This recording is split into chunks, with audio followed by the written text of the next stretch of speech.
Okay, this is part two of my 91 Classic. This is going to be about practice. I'm going to talk a little bit about pre-practice, and I'm going to talk about the actual practice period.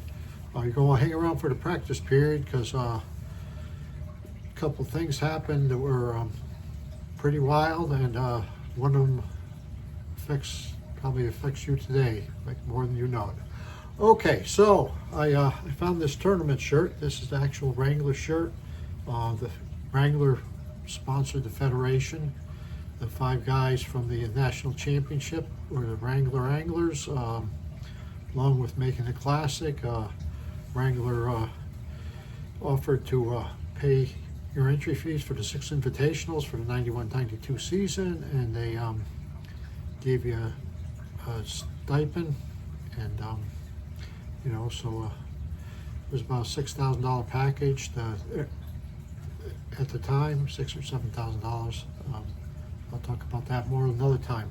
I also I dug out this tournament shirt. I also found vests were the thing back then, as you could probably noticed on the tournament shirt, and you see the different sponsors I had.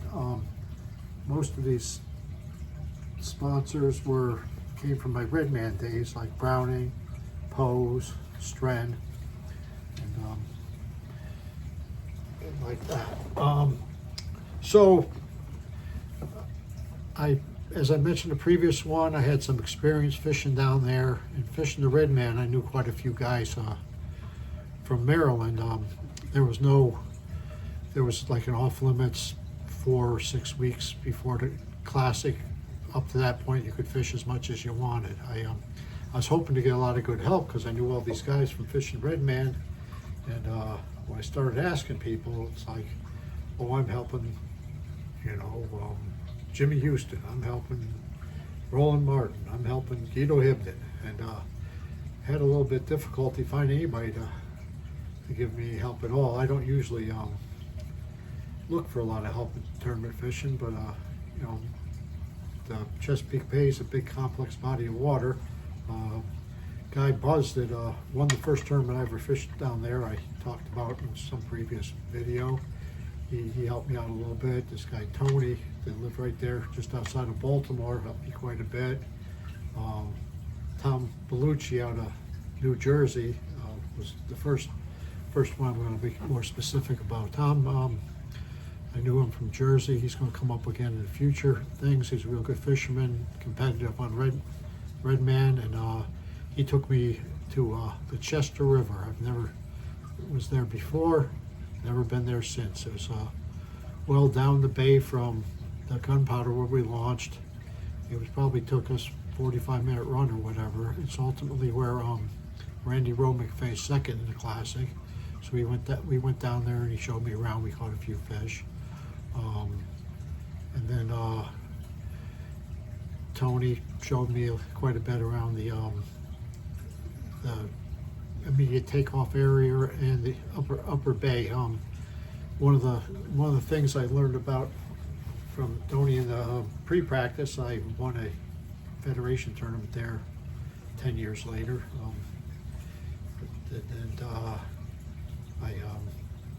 I don't forget who somebody took me into the Bush River. There was some cool stuff in the bush. I'd never been back.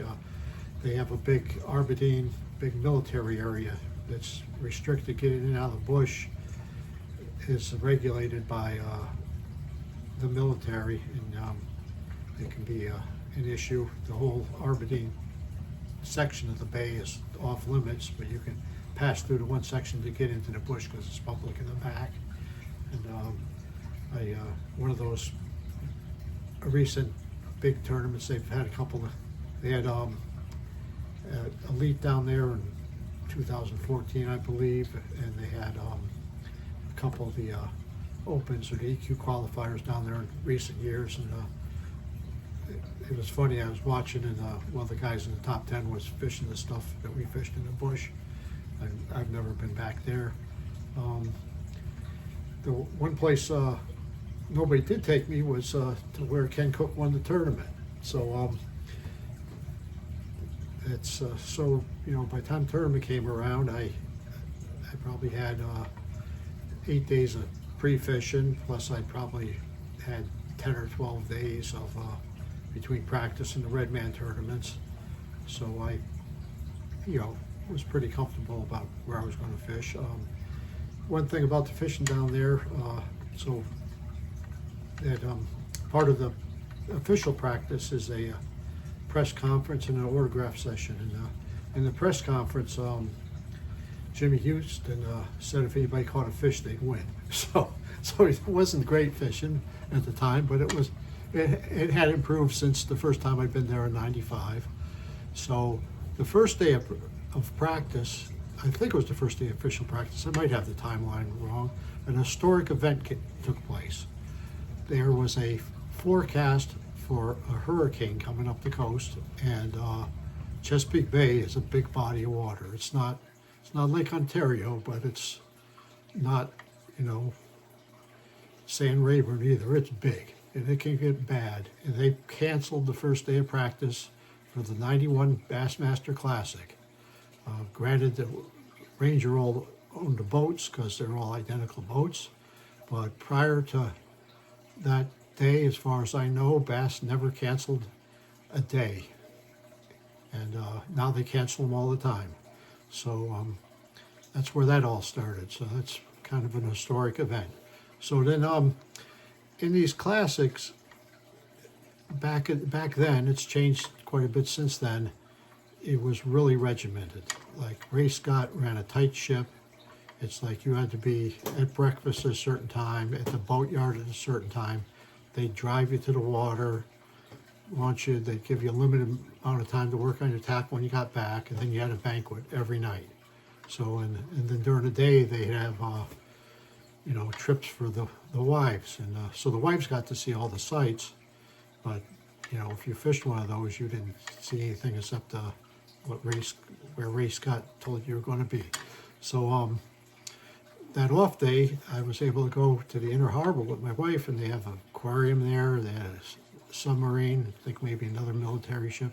It's a real cool place to visit, the Inner Harbor at Baltimore, and I wouldn't have got to enjoy it if I was out there practicing.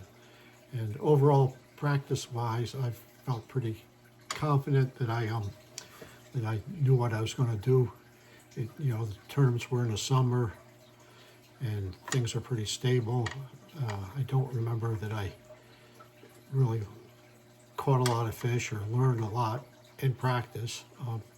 So now we go to the second day of practice, or maybe it was the only official practice day at that point with the cancellation. I don't remember for sure, but it was the first time I was being driven to the launch site. So they got all identical boats. You're assigned your boat. You're limited to, I think it was 5 rods. They sent you a tackle box, which I'll try to dig out and maybe show during actual, my next part of this video.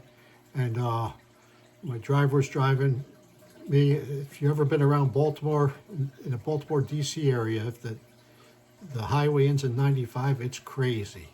And we're going down, I think it's 495, or it might have been 95, and he ends up in the exit-only lane and gets off the highway, out of the line of boats.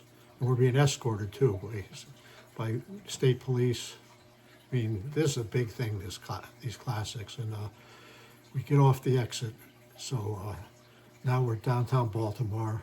We get back on the highway. He missed another turn.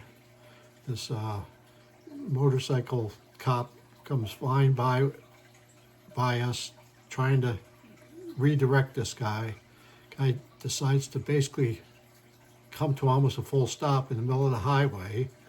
One of the cops on the motorcycle dumps his bike.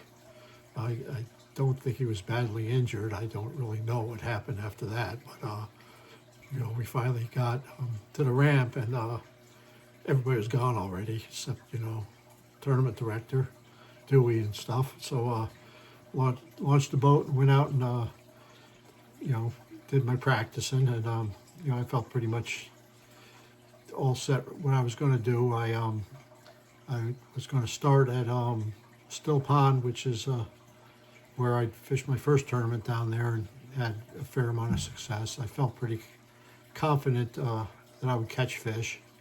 As a Federation angler, it was really important to me to show out well for the Federation and the club guys and represent them well. I don't think I realized just how much the Classics winner take all at the time.